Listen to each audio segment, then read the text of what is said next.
keep it rolling. All right, and we're back. We're going to continue on through the N64 Tier Maker. In real life, IRL yeah, tier maker. Way more effort than just clicking things over. Tier maker. So we are off to a good start here. A couple of masterpieces, all done by Rare so far, and then quite a few good ones, a couple of bad ones, a few awful ones, and a pretty good stack of ones we haven't played that are just removed from the contest here because we're trying to give an accurate picture based on our knowledge of the games we played ourselves. So. All right, here we go. So starting off with a good one, Dr. Mario 64. I rented this a couple of times. I might have owned it like cartridge only at some point, and then I just recently picked up the complete in box version of it here. I enjoy it. I've always liked Dr. Mario. I kind of fell in love with it on the Game Boy, but I actually enjoy this one. I would say I think this is actually the last Nintendo published game. It came out like way late in the life cycle of the 64. This might have been the actual like last published Nintendo game, I'm pretty sure. So I want to say this is at least good. I haven't played it. I'm gonna put it in good. Okay. Oh, here we go. Doom 64. Okay, so this is one I rented a couple of times as a kid, and I remember really not liking it, but for the wrong reasons. It was a very dark game, literally dark. Like, it was hard to even see things. Playing it on an old CRT TV, it just, you couldn't really fuss with the brightness too much on it. It just was hard to like even make out like what was going on in the game. This game was re-released fairly recently, a couple of years ago, back when Doom Eternal was released, and it looks and plays great. It's actually a really nice Doom game. It's a unique Doom game. It wasn't just something they phoned in. It wasn't just a port. It was actually its own thing, a unique kind of game. So I would say, despite my like initial criticisms of it as a kid when I played it, I did play through Doom 64 for a while on the PC version of it, which is, I mean, essentially the same thing, just easier to see stuff on it. Yeah. So there is a good game there under the shadow and ability to darkness. see. Yeah. So I would say. I wonder if that's a design, if that was intentionally designed that way too, to add in some horror. Yeah, I mean, and you don't. If you get a chance, some of the later levels have more like color to some degree to it, but it was just, I remember I'm like I can't see anything. What is going on? So I really had a hard time playing. But I would still say this deserves to be in the good category. Did you play Doom?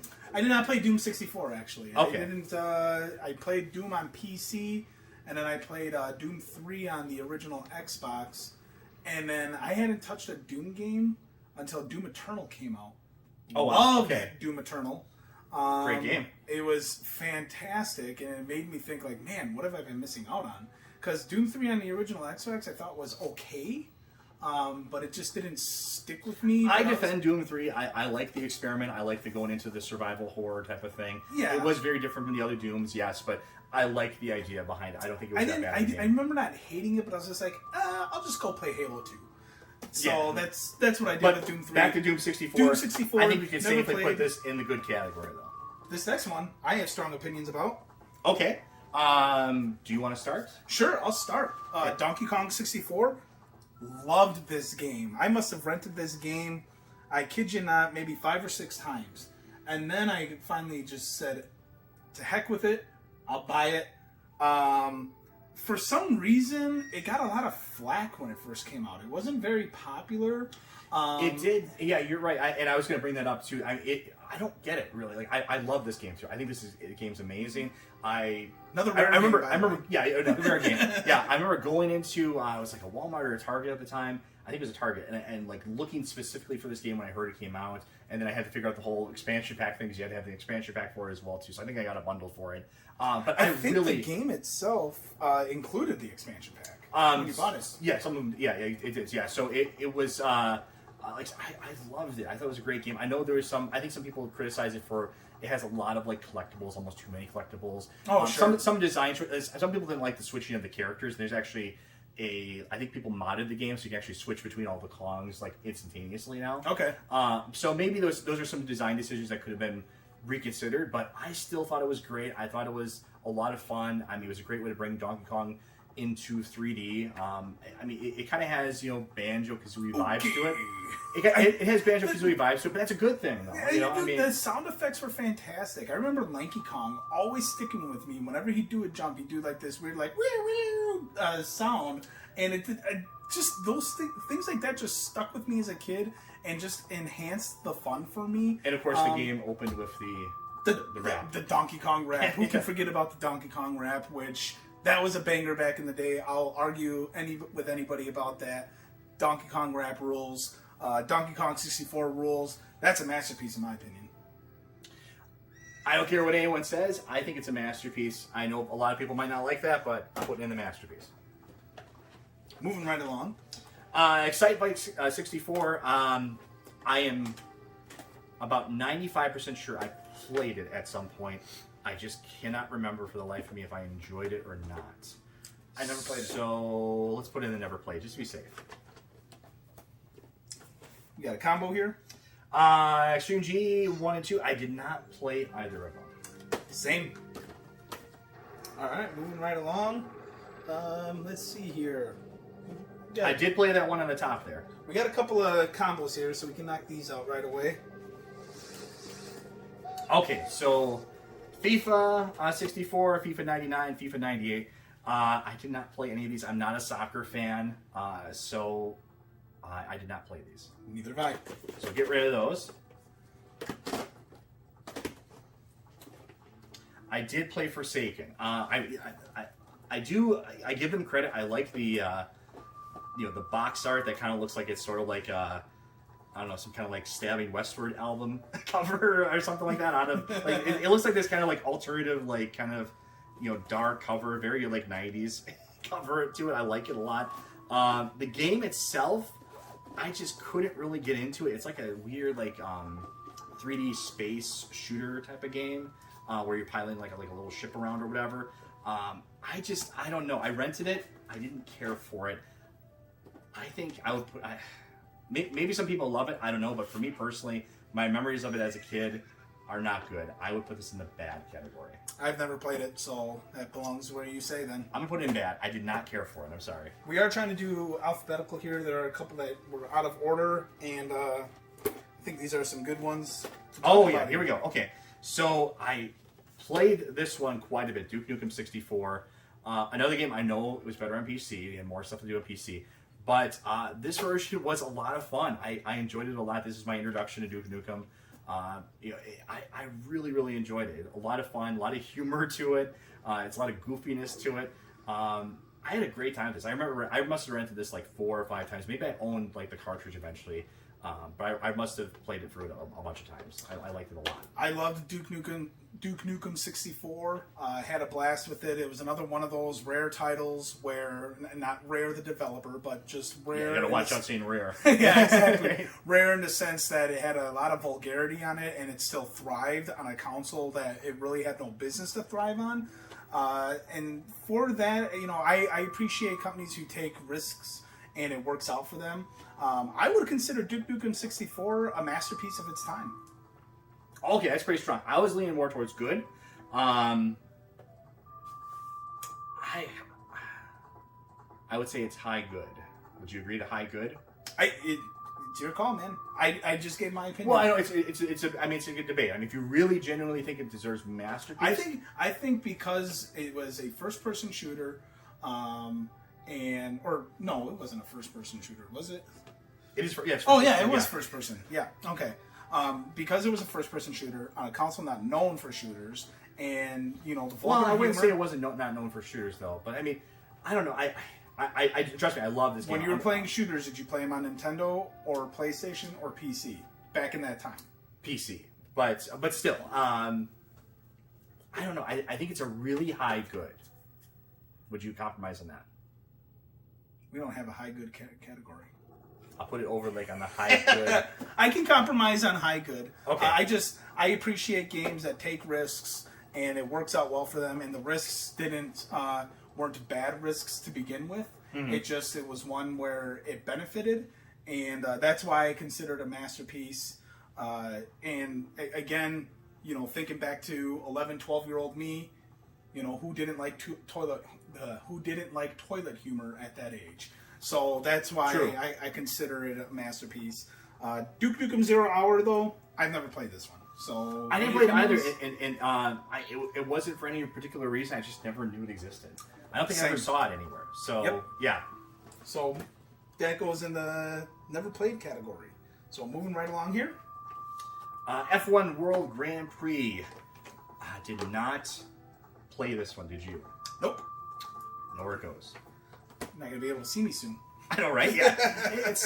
I mean, we're trying to be honest about it. I mean, it's a small library. There's about 296 titles on the system.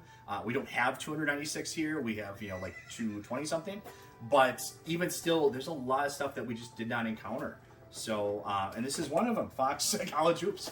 I did not play this one. I was not a basketball fan. That's part of the reason too why I avoided some of these games. I was just not a basketball fan. The only basketball game that ever matters ever in the history of basketball games is not this game. NBA Jam. NBA Jam. Yep. Never played this one though. So we can move right along. I did play this one. Fighter's Destiny, as you can imagine, it is a fighting game. I played this one because I think I picked it up for like $8 cartridge only out of like a video store. Okay. So I'm like, oh, it's a cheap game. It's a new game. It was like such a novelty back then. They have, different games. Like now we just buy whatever games we want and we get them instantaneously. Right. Back then it was like such a novelty to have, especially as a kid, to have a new game. So I'm like, oh, I gotta. It's a full game for $8. How bad can it be? I did not care for it at all. It is. I did like that. It is a game that kind of one of the first games I would say to feature like ring outs, where you can like knock people out of the ring and defeat them that way. So I did like that concept. It had some really goofy fighters and stuff in it. There is actually it did sell pretty well to the point where I know there was a sequel to it. I don't have the sequel. But I'm sorry, I'm gonna put this in bad. I did not care for it at all. It was a waste of my $8. Never played it. Flying Dragon, $9.95. I wish that's what I paid for it, but I did not pay it. I paid a little bit more than $9.95. So fairly kind of uncommon game, but I have not played this one though. Okay. Neither have I. And yeah, it was kind of uncommon, like I said. So it's not something I really ever came across. Okay. This one, I have an opinion on. Okay, me too. F-Zero X, and I have a bone to pick with Nintendo. F-Zero X, fantastic. Yes. I liked it. I loved it. And which category are you leaning towards, though? Because we might have a disagreement again. Should I just come around and say it? Man, simply because we haven't gotten a game with Captain Falcon outside of Super Smash Brothers since this has come out. And because this was so good back then... Wasn't there a GameCube game? Was there? There was. F-Zero GX or whatever? Yeah. Oh, that was kind of a port. I didn't play that one. I did play this one. I know you're right. You're right. Now that you say that. Okay, fine. Tit for tat, GameCube came right after N64. May as well have been since this came out. Anyway, regardless... Nintendo has produced a lot of great racing games. This is one of them. Why have we not gotten another F-Zero, Nintendo? Just saying. Man, it's close to a masterpiece for me. Honestly. I'm saying high good. I'll go with you on that. I won't argue with you on that. Tell you what, this is going to be the high good subcategory here. Yeah, we're making up stacking on top of Duke Nukem. That's the high good. just a hair away from a masterpiece. Yeah, Nintendo, come on.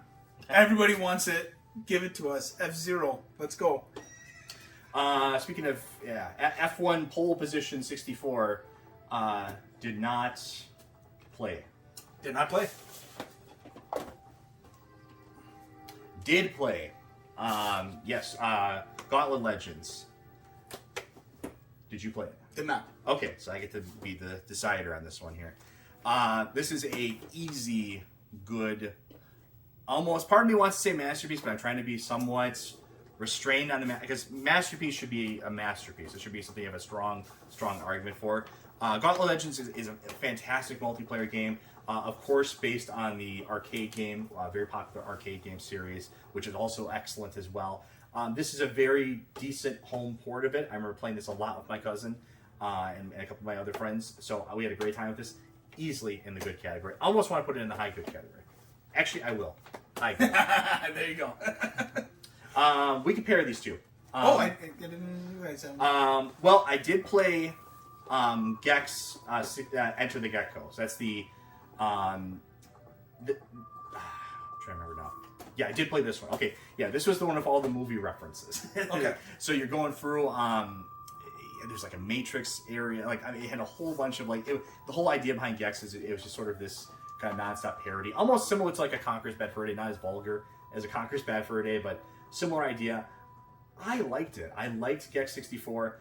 I did not actually play Gex 3, not for any particular reason, just because I never encountered it. So, did you play Gex 3? Did not. Okay, so that one's easy. I didn't play that either one's easily in the not play.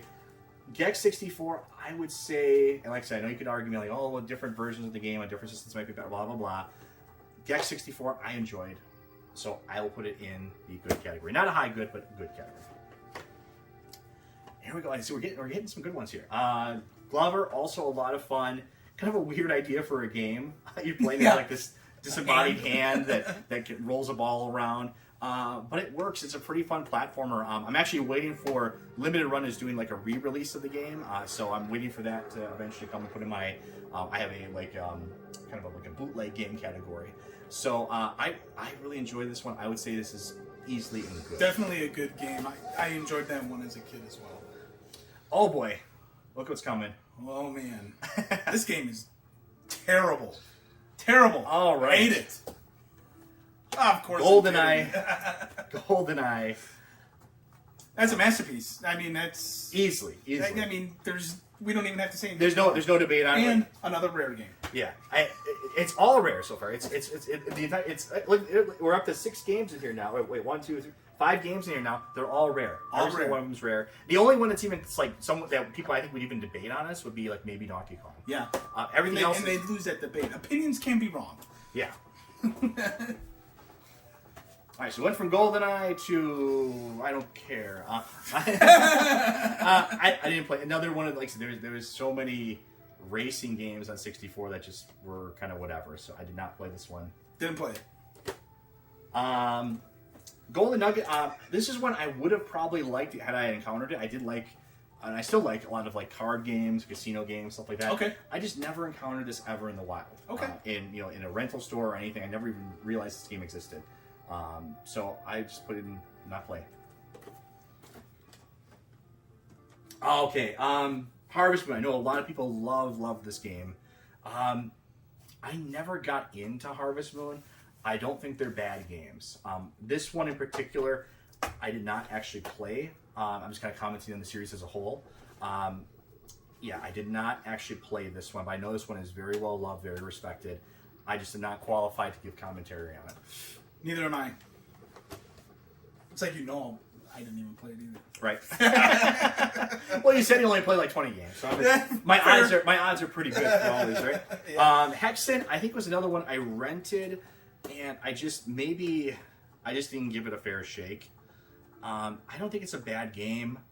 It's just once again, it's not one I probably played it for an hour, and I just don't feel comfortable giving an opinion on it. So never played it. Put a never played category. ECW. Also one I did not. I played play. it. Okay, what are your thoughts? So I'm actually worth noting too. This is one of the few games that has like a black side panel cover to it as well. Too. Oh wow! Most of them are all yellow, that distinctive kind of golden N64, but this one has black. So now this was from Acclaim, and I was a huge wrestling fan as a kid.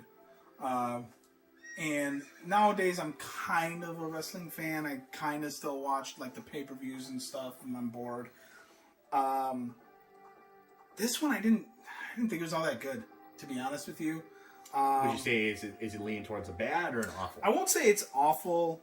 It just I played the 3 best games in terms of wrestling games on Nintendo 64, in my opinion.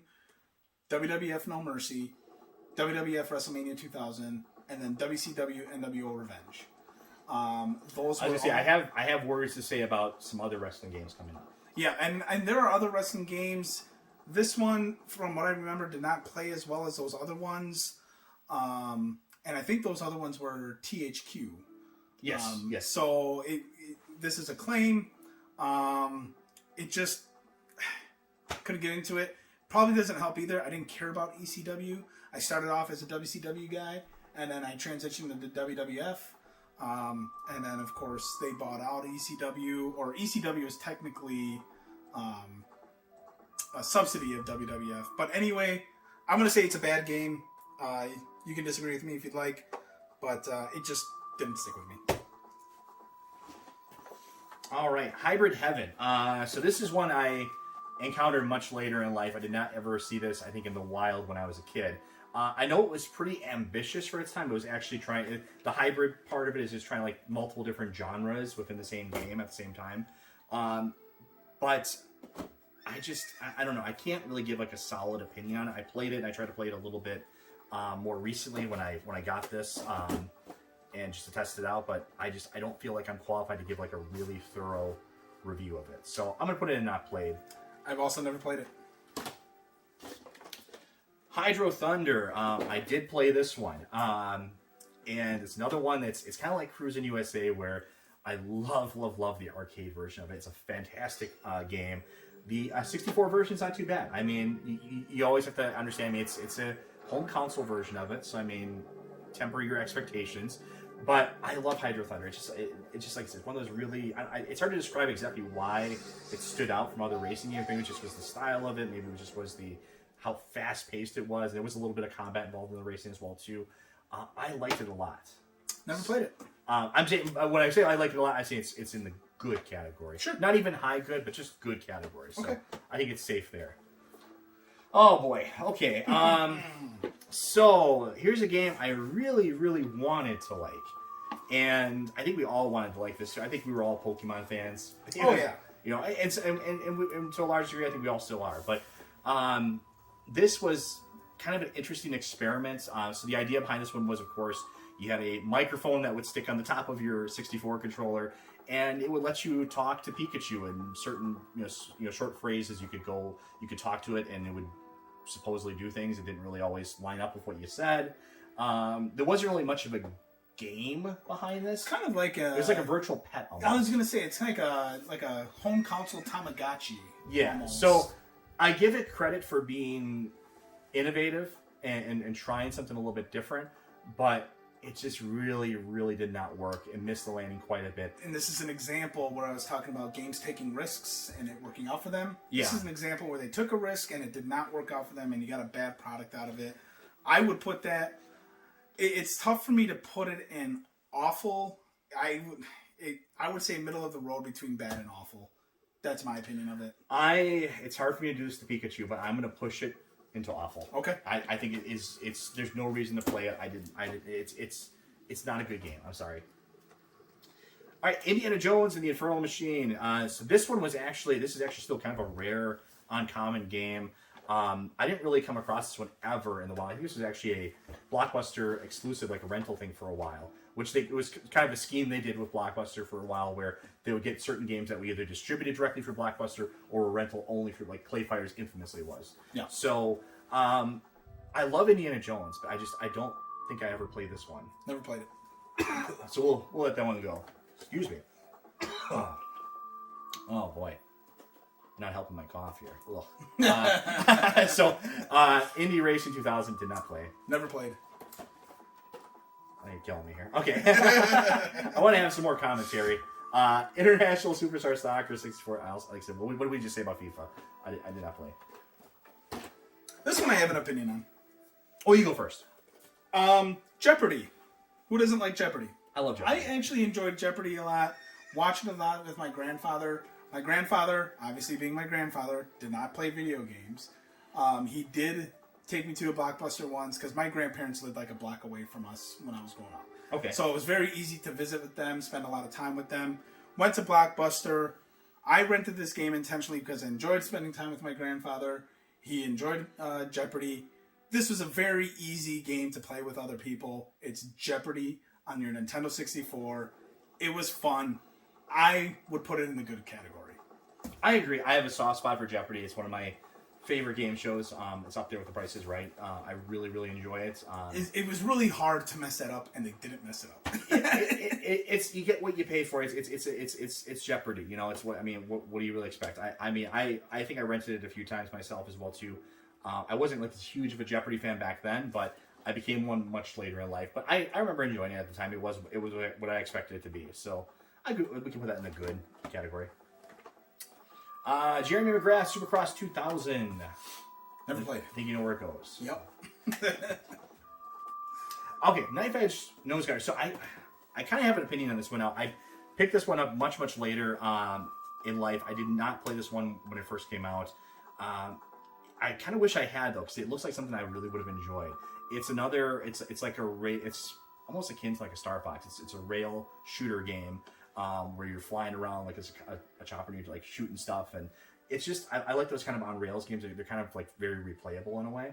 I kind of wish I would have like found this back then, but I never encountered it anywhere. I never saw this until I saw a full list of Nintendo 64 games. So I guess I almost want to put it in good, but I still don't feel like I'm confident to talk about it. Never played. Knockout Kings 2000. Did not play. Also did not play. That one I could talk about briefly. Same here. So this one I really enjoyed. Jet Force Gemini. Love this game. Good multiplayer too. Actually, a really fun multiplayer. Playing as a couple different characters. You do get to play as the dog as well too. Which was a lot of fun. It really like flies around, I think. But just a fun like sci-fi shooter game. I had a lot of fun with it. Once again, another rare game. Like so they would just I don't know what was in the water there at the Man, they had something going on. There was something. I would consider this a masterpiece. It was a very good like platformer-ish shooter game. I had a lot of fun with it. It definitely had that like kiddie vibe to it, but I didn't feel like a little kid playing it. If that makes sense. Great soundtrack to it too. I still remember. I almost put that on over Zelda. It's hard to put anything on over Zelda, but it has that really great opening. Just like that. Little. Yeah, I remember that. It's so awesome. My personal pick. It's a masterpiece.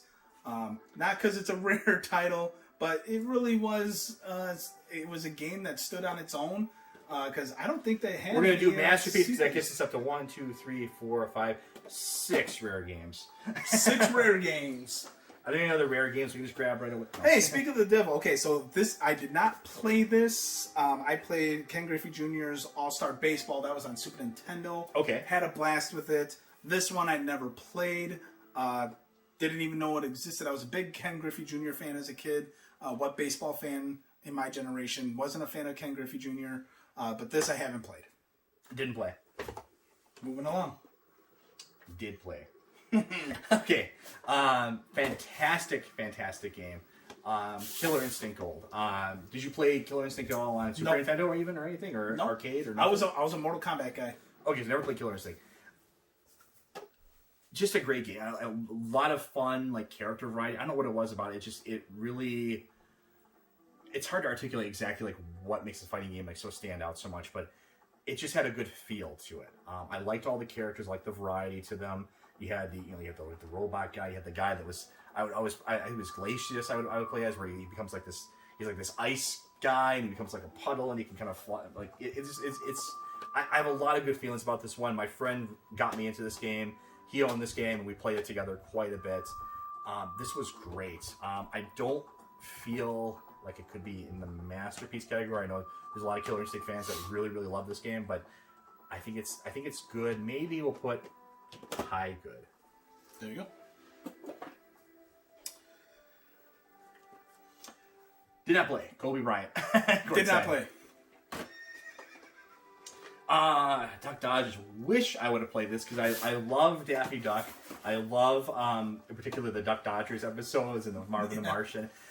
This would have been right up my alley. I have no idea what the quality of the game is like, but I kind of wish I would have played it because I love Duck Dodgers. It was just Daffy Duck was always hilarious. So never played. Yeah, but I did not play, so I can't comment. Save the best for last for this video. What do we got? I'll let you hold that one. I'll hold this one. All right. What can be said about these games that Hasn't hasn't already already been been said? Not much. Not much. I think it's safe to say both masterpieces. Both masterpieces. The first non-rare. First non-rare masterpieces. So, but both. I mean, just incredible. Ocarina of Time. I mean, considered by many to be the best game of all time. I would put it up there easily. If I were to make like a top 5 list, it would be on there easily. Zelda, Legend of Zelda's first step into 3D, and a lot of work went into this. They started developing this right after Link to the Past released, and there was a lot of hemming and hawing about where they go next with the series, because Link to the Past was the pinnacle of the series at that point. You know, Legend of Zelda 1 and 2 were obviously very memorable games.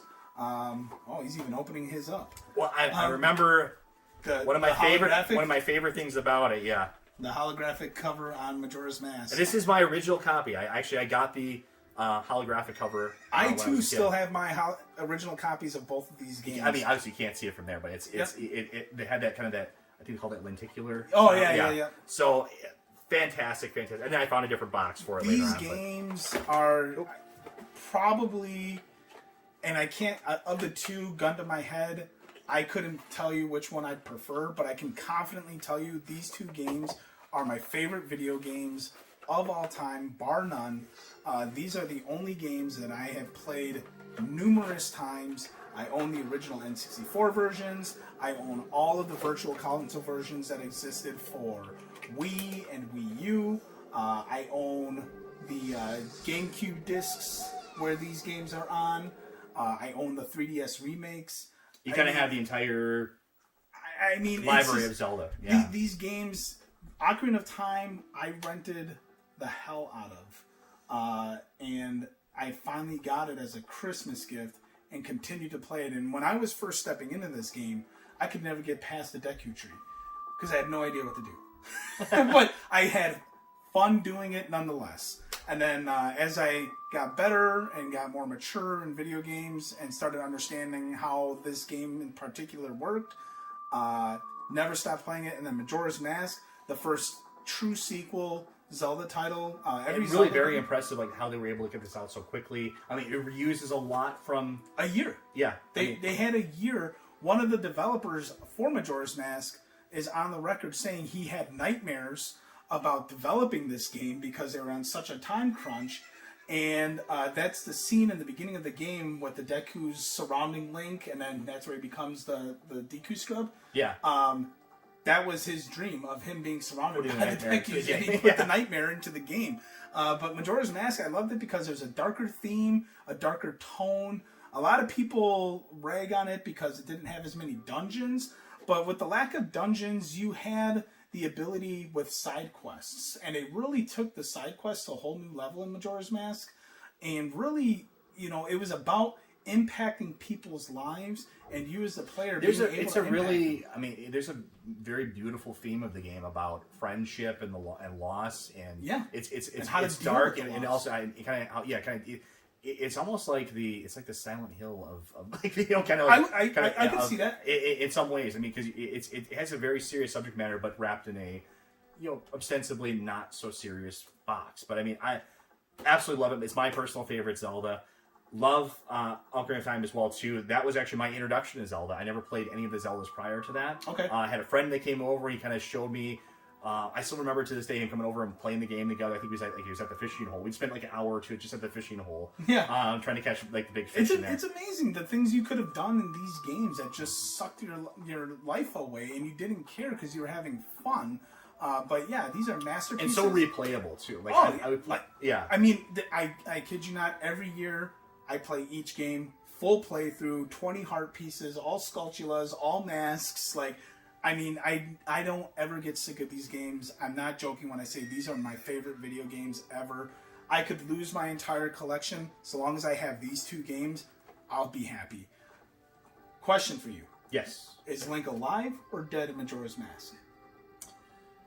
Or do you know the He's theories alive. on that? He's alive. Okay. Yeah. He's definitely alive. All of you who say he's dead, you're wrong.